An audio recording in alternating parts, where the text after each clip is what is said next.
I don't know if I can start off. I'd say it's very interesting times in crypto. We actually just came back from a few meetings with investors. We're in the middle of a fundraising round. So what happened isn't exactly, it's actually horrible timing, صراحة, but I'm surprised investors still have the risk appetite for crypto, which is a great thing for us. But thoughts about what happened? Maybe that can kick it off. You want to go start, Joanna? Yeah, sure. I mean, we're also in a fundraising round. Hamza, things are still going, so I kind of feel the sentiment of people still having a risk for crypto. ايش عم تعملوا fundraising against equity or tokens? For now. Both. Okay. Fair enough. Yeah, I mean, it's very unfortunate. It's kind of crazy to see how everything unfolded. To be honest, for me, it almost felt like a perfect execution, like weirdly orchestrated in a way. Used all the right words. Everything was like set up very perfectly. So it was very crazy. For me personally, I didn't get affected. I don't hold my money on exchanges or anything. Not your keys, not your crypto, obviously. But also I think like I don't know how much I believe in that, not your keys. I mean, I believe in technically not your keys, not your crypto. But then again, how do you trade? How do you buy and sell? How do you manage your risk? How do you? Yeah, I mean, you know what I mean? It's actually a few things. So I'm gonna keep cutting you guys off, but I promise you I'm good at circling back to what you were talking about fundraising, tokens and equity. We've been this is our second fundraising round, so we've been in contact with VCs, angel investors, and a lot of entities, people, angel investors in the region and worldwide that invest specifically in fintech, Web3, blockchain, etc., which we fall under, I guess, and you guys too. But I'm seeing a lot of VCs that are moving towards investing in tokens. And at first I thought it was super odd, but لما حكيت معهم and I asked, it turns out when you invest in tokens, you can flip your investment much quicker. So whereas an equity investment, you'd have to wait for an exit, the next fundraising round, a Series A, a B, an IPO, with tokens, you can flip them after a year, which is your lockup period, or 2 years. And in VC talk, this is super quick, which is good for the industry. But يعني personally, then again, as someone who's been in this industry since for a good 10 years, 10 years now, 2013, 9 years, I wouldn't invest VC money in tokens. I'd rather take equity, to be honest. بس احكي لنا أكثر عن what you do. And I don't know what you would do exactly. What do I mean? Yeah. Like, no, for what reason? For what? I don't know. I see a lot of tokens pop up and then disappear. So in 2017, before the crash, there was 4,500 tokens. Fast forward January, March 2019, قديش بقي من ال 4,500 under 100. I just feel like blockchain or distributed ledger systems in their current state, and how advanced the tech is, especially in how much transactions we can process per second, the fees associated with the transactions. It's just not where we want it to be for blockchain enabled applications and solutions to be practical. So Ethereum is what, doing 15 transactions per second now? Yeah, I mean, like, I guess what you mean by tokens, you mean by like the actual blockchain tokens in comparison to like project. Okay. Yeah, absolutely. Okay. What do we do? You mean at Flus? What we're doing? Hey, do you want to pitch? No, you can do that. I'm just finalizing here one small thing, and then I'm totally focused with you. So go ahead, kick it off, Joanna. Elevator pitch, yalla. So what we're doing is we realized that because we're heavily focused on emerging markets in the MENA region, or at least that's where we started, we realized that obviously what's needed is the first step into crypto, like onboarding into crypto. And as we've been working for Flus, we've had what's called our Flus Pay network, where we provide on and off ramping for entities in different markets to crypto to cash for them to, let's say, like be able to fund their operations on ground or whatnot. In places like Ukraine, we've been active. So we realized that that's been happening. It's very needed. So what we are building now is we have, our product is kind of split into two parts. On one part, we aggregate all of the existing on and off ramp services. So I don't know if you're familiar with MoonPay, Transact, Wire, all of those services where you can buy and sell using like your credit, debit, Apple Pay, and whatnot. Why we aggregate them is because some of them cater to different jurisdictions, some of them have different payment methods, some of them offer different cryptocurrencies. So it's not, when you integrate with just one, you're just offering like limited exposure, let's say. Do you guys So we focus on retail or institutions on ramping, So- off ramping? So this is what we're doing. It's for retail users. So what we do is aggregate all of those, and then we have our own FluSpay network where we work with local money transfer operators to facilitate cash to crypto or mobile money to crypto. Because in places like in emerging markets, this is how people. These are the payment methods that are widely used. They don't, in some places, credit cards, debit cards don't even work. So what we do is we aggregate all of that into a single API and a single widget. So then any business, any Web3 business, any Web2 business trying to venture into Web3, even if you have a crypto blog, whatever it is, you can integrate with us. It's a single API, single integration, and your users can now have, you can give your users global access to crypto. So now you're not limited to just being able to offer on-ramping or off-ramping in Europe, for example. We have a smart selection engine where based on your location, we would match you with the provider and the payment method that suits you most, so your transaction is most likely to succeed. And who are you buying crypto from? So because we aggregate all of those services, it's just really like MoonPay, they offer like buying and selling with debit card, credit card, Google Pay, they have their own infrastructure. Okay, fair enough. For us, it would be like local money transfer operators where you can buy and sell with mobile money, for example. Nice. And we have, a smart selection engine. So let's say you're in Lebanon, for example, we know that the most widely used payment method is cash. We'd automatically match you with our FluSpay partner where you can buy and sell crypto and cash. And because we come from a software as a service background, we know obviously that API economy is the next wave. Absolutely. Especially how software being built now, it's all about resource sharing, integrations and whatnot. So rather than you as a developer having to do multiple integrations and it's very high maintenance and costly, you just do one integration with us and you get all of those under one. You integrate into one API. Exactly. So nice. It's more for the developer experience. Are you up and running? We should be launching inshallah next Q1 next year. Nice. Exciting times, huh?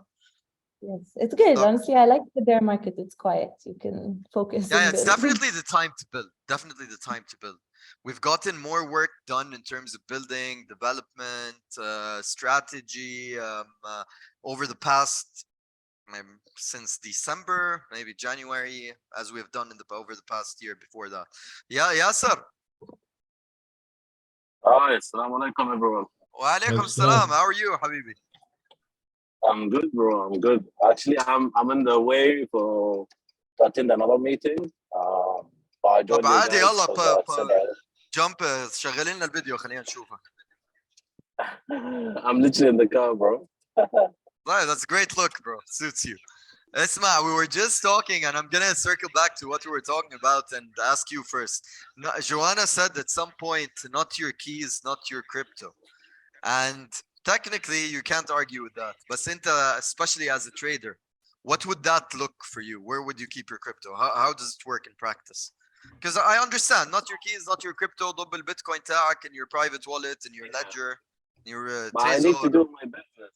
But I still need to do my business, and I can't be swapping tokens on dexes. First, the fees are high. Second off, you can make a mistake with the fees and lose that money, which I did sometime. I think sometime last year, like today, literally, I think around November last year, I burned like $20,000 by mistake because I've put the wrong fees literally the wrong slippage, and the money just disappeared. Boom.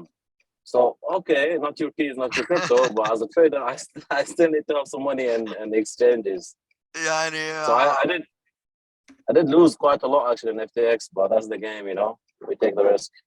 I feel bad for you بس مش قادر يعني it's a horrible mistake losing 20,000 these days. It's reminiscent of the Yeah. Ether Delta days. Have you guys been around on Ether Delta? يا أحمد في مقولة شهيرة حدا قالها في أسواق الدببة تصنع الثروات. Yeah. I think Yasser said that. Yeah, I said that. And then I got burned in UST and Luna.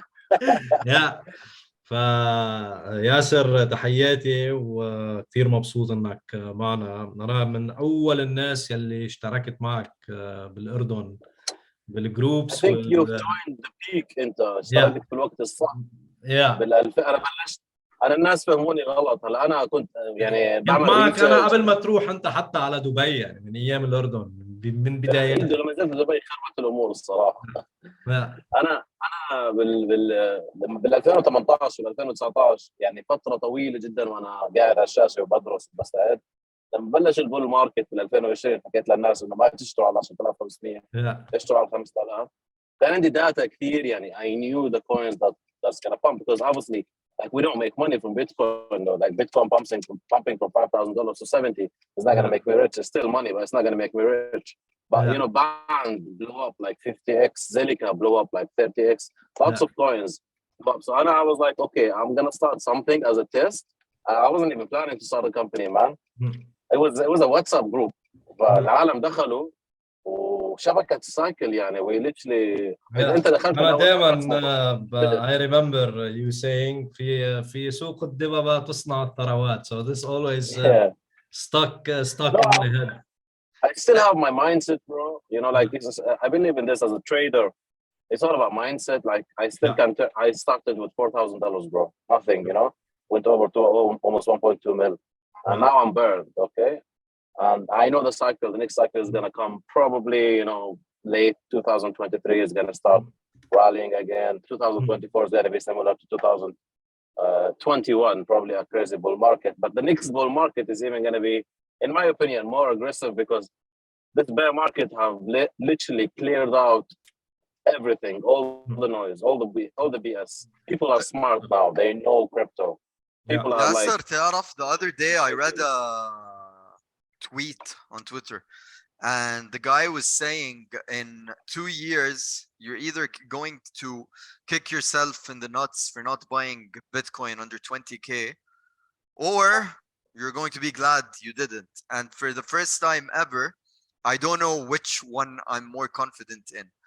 And honestly, looking at what's happening, yani, the thing is with crypto, I think the advantage of decentralization and disintermediation turned أنا يا ريت طلال طباع كان معنا because he's طلال is heading Coin Mina, and maybe he can shed more light on how the inner workings of the exchange function and what they can do as an exchange to prevent something like that from happening. But يعني two questions beg themselves at this point. أول issue is if we had the same run at the bank, would it have the liquidity to give everyone their money to withdraw? Maybe أكيد لا, but I don't know if it's a fair comparison, because the issue with FTX is not that they don't have liquidity at hand right now to give you your money, and they're saying get back to us in 10 days or in 5 days or whatever, and we have your money. It's the fact that they spent your money.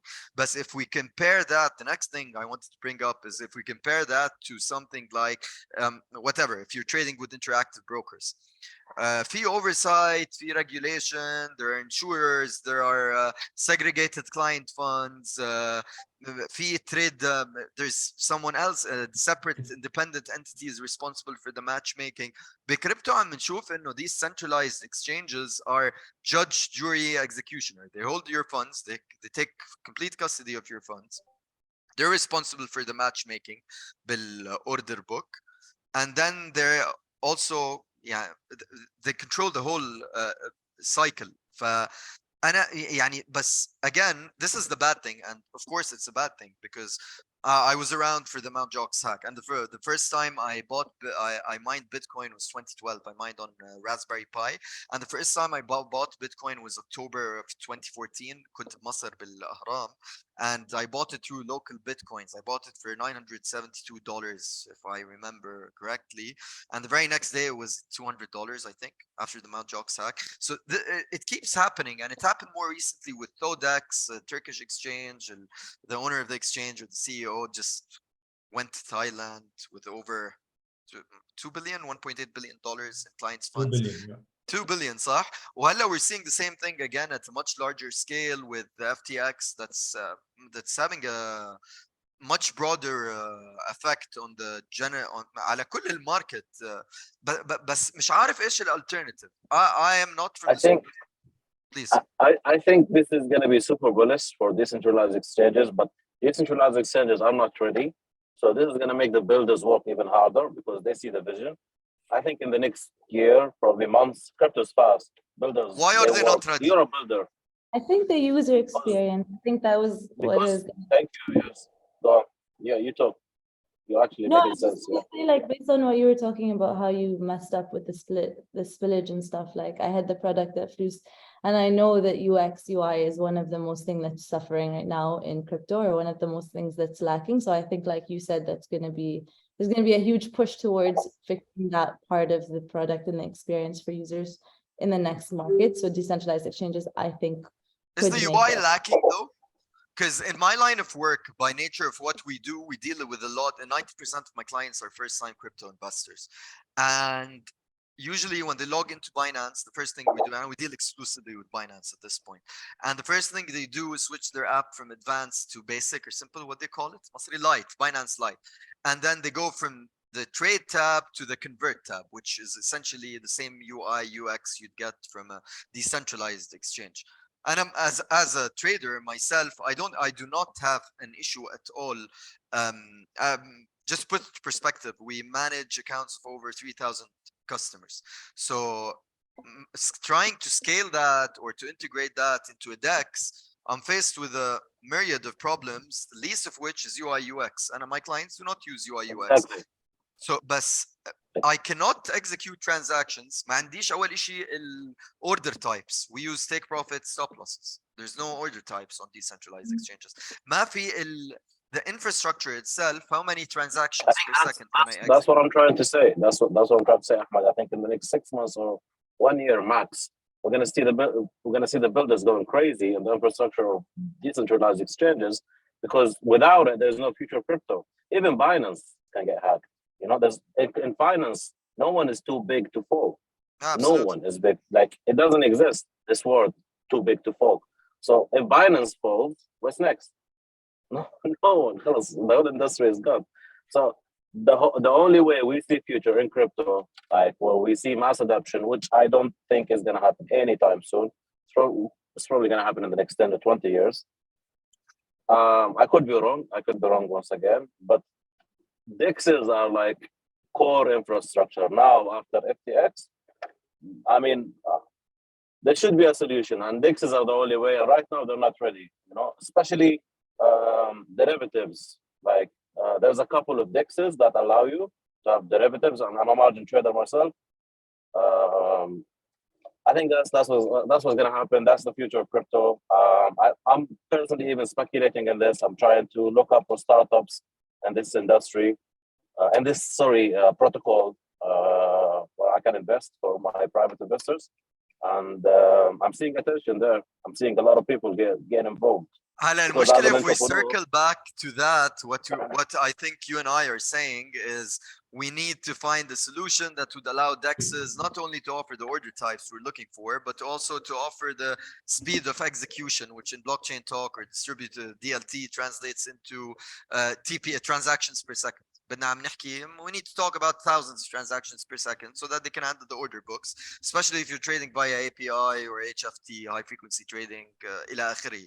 But so far, none of the first layers blockchains available can do that. And المشكلة ببlockchain, there's something called the blockchain trilemma. And the blockchain trilemma, what it says basically is that you cannot have an optimal scalability, which is transactions per second, مع optimal security, مع optimal decentralization.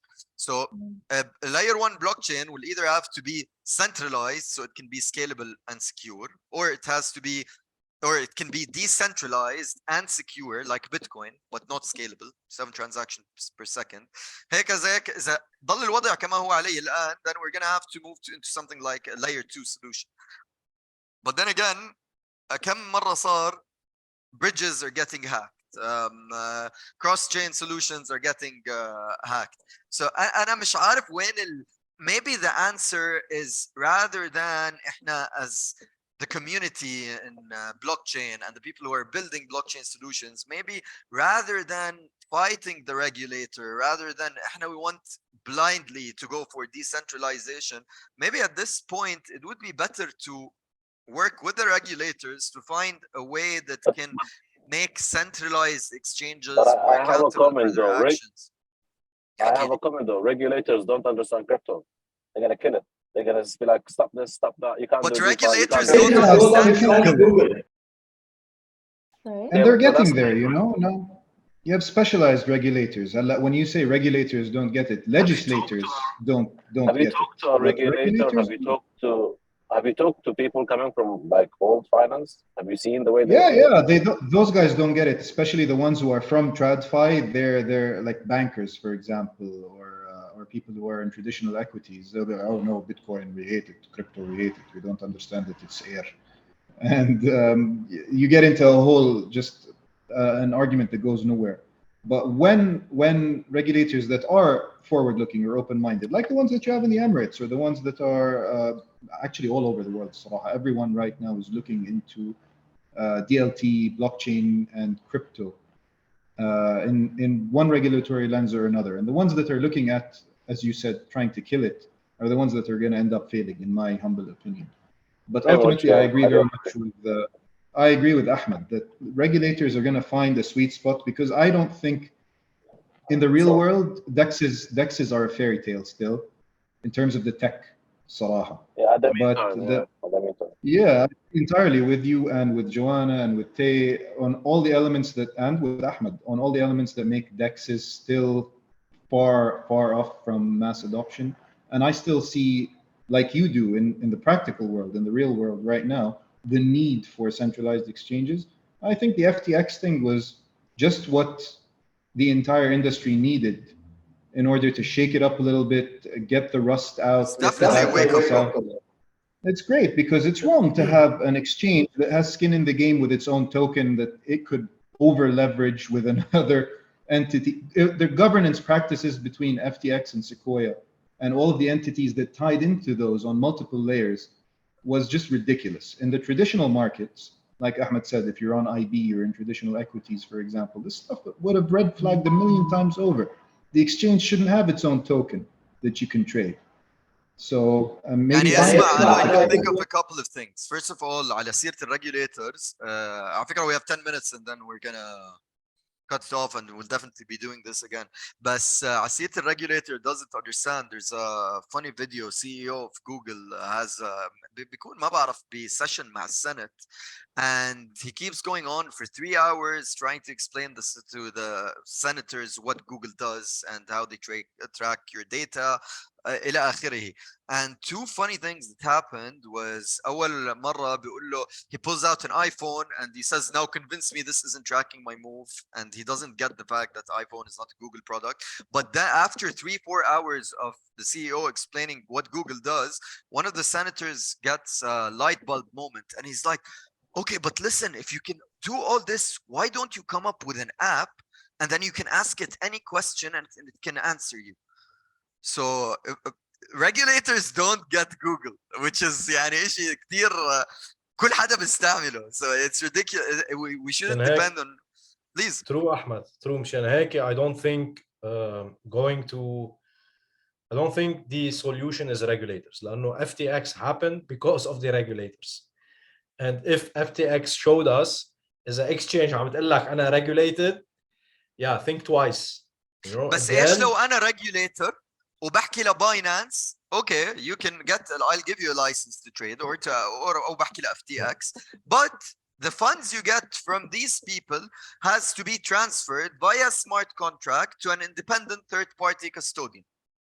You can't keep وهلا funds with you. ليفهموا شو السمارت كون انا شو بالنقطه اللي بوصل لها انه Binance didn't get the approval from global regulators to be regulated, you know, to have the regulatory stamp. وهذا الشيء اللي حكاه كمان روبيني. And then you find Binance in the middle of. I want to comment on this. I don't think Binance wants to get regulated, bro. Binance told the sellers to fuck off, man. They didn't even attend the meeting. They came here to Dubai, bro. They spent shit ton of money here, and they got fully regulated in Dubai. Like Binance, literally headquarters is here, and from Abu Dhabi, from the sheikhs themselves. CZ is living here. All his employees are living here. They're hiring people like crazy. They're building everything just for Dubai. They did not care about the US. While FTX was actually, you know, licking their asses, man. Like, I think they هي ضربة ياسر regulated لليو اس regulator. Binance. ضربة لليو اس regulator to see. Yeah, exactly. Yeah. I think this guy was trying to lobby the US. I think at some point he was doing, I think, $2 billion worth of funding for the Democrats. Yeah, and, Democrats and Republicans, they were funding both. And I'm not He's gonna actually the second biggest campaign contributor to Biden, just under Bloomberg. That's not. One more thing. I believe this is all staged, man. I don't even think this whole. Like perfect execution. Man, مش عارف why I don't know. I don't subscribe to conspiracy theories that easily. I'm a speculator. I don't know how someone like fucking Sequoia Bank or fucking Larry and the Galaxy Digital. These are veteran investors. I don't know what happened to DD. A few months ago I was raising just $300,000 and يعني الانفستر شاف اللون البوكسر تاعي صراحة يعني. It doesn't. I don't get how you can raise billions of dollars without simple due diligence. Man. I think this whole thing was staged. CZ exposed FTX because this whole thing was displayed. You know, on Twitter, he was talking about it. 3 hours later, he's like, "Yeah, we're not gonna buy FTX because like there's so much in trouble."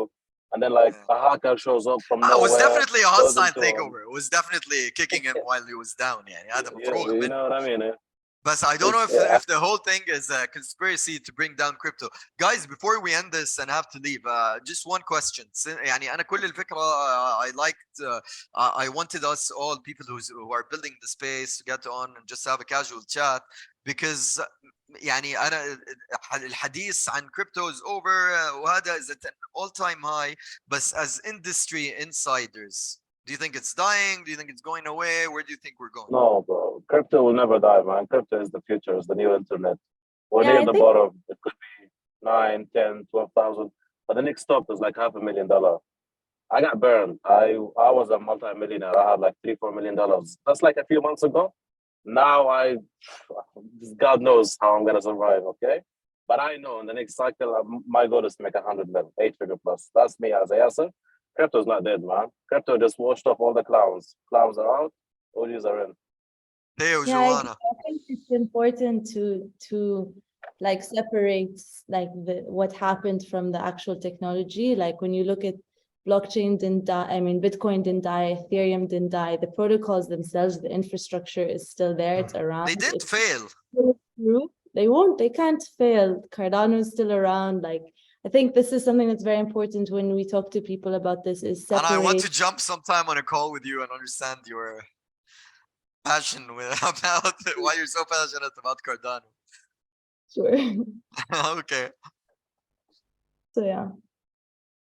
Definitely crypto didn't fail. Tay, what's your take? Yeah, I agree with Yasser and Joanna. The times ahead will be difficult. It will be very difficult to rebuild trust in central institutions that are running crypto services, especially regulated ones. Yeah, as Yasser said, you never know what will come in crypto. MTGOX happened in February 2014. ما كان عندنا trust wallet حتى وقتها. And look what happened 7 years later. NFTs, $4 trillion market cap, all-time high 69K. Many good things happen. So I cannot imagine what will happen in the next 7 years when it comes to DEXs, wallets, super apps, super wallets. I want to absolutely comment on one think. thing before we leave also. Go ahead. You know, in Bitcoin, there's a halving event. We're all aware of this, obviously. The halving event that happens every 4 years. So I commented on this with Sky News. I do podcasts with them once in a while. So every 4 years, Bitcoin goes into a halving event. From 2008 to 2012, Bitcoin was doing 3 figures. No one cares about the top and the bottom. But it didn't even go to 2 figures. That's it, 3 figures. It stayed doing hundreds of dollars. And then from 2012 to 2016, it added another figure, 4 figures. It did go to a top, okay, and then it went to a bottom, but it stayed in 4 figures. And then from 2016 to 2020, it went to 5 figures. You know, obviously we saw a top, we saw a bottom. I don't think we're gonna see Bitcoin around $5,000, $3,000, $2,000. All this is bullshit, BS. I think $12,000, 14, 15. We could wick till 9, you know, and that wick is gonna be filled. Next halving event, we're gonna add another figure. That's just a fact. This is simple supply and demand. Next halving event could be 100K, it could be 900K though. It could be $500,000. Our job is to make as much from your money as mouth we to can God's ears. and get the hell out, you know, at some point. I know I'm not that concerned with price prediction as much as I'm concerned with the futures of the industry, and I think crypto is here to stay, but I think we're gonna have a very different scene to the one we have now. Regulation is good, Serious, man. some degree of centralization is not the end of the world, and I think the crypto blockchain and distributed ledger systems in general need to come a very, very, very long way before they are ready for mass adoption and for us to use them in our daily lives. But with that being said, زي ما حكيت جوانا, the bear markets are a great time to build, and yeah, we're building. I'm sure other people are building. And let's hope it works out. So many questions. I have questions about you saying centralization to some extent isn't a bad thing. I'd love to have more of a conversation on that, because I feel like we come from very different. It's really cool, right? Because I feel like each one of us here is building thing or is involved in blockchain in a different way. Like, I'm not a trader. No way have I ever even traded. So it's very interesting to understand like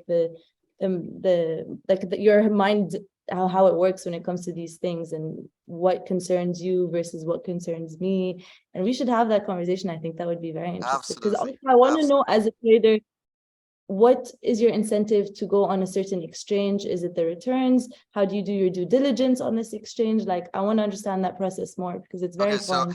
So I'm going to touch on it briefly, and there's a couple of things. First of all, أنا لما أحكي ما بحكي just from a perspective of a trader, but rather as day-to-day use. The number of transactions the blockchain can process per second affects everything. Sorry? There's scaling solutions. Like Hydra, for example, on Cardano layer 2 solution. It's a scaling solution. It's a layer 2 solution. Yes, of course, but yeah, it's a layer 2.